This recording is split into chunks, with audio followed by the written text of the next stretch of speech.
melalui Kadiskominfo Tim Kota Banda Aceh menyelenggarakan kelompok informasi kampung ini.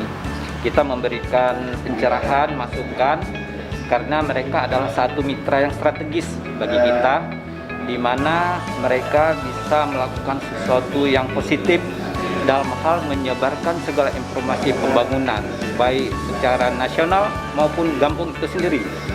Pada dasarnya mereka ini juga bukan hanya memberikan informasi, juga menangkal terhadap informasi-informasi yang salah, keliru maupun hoax.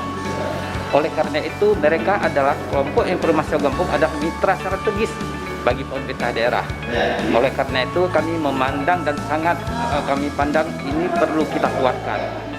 Dan ke depan kita terus berkomunikasi, berkoordinasi, mudah-mudahan kelompok informasi kampung ini tumbuh berkembang dan semangat untuk menyebarkan informasi pembangunan itu berjalan dengan baik. Banda Aceh!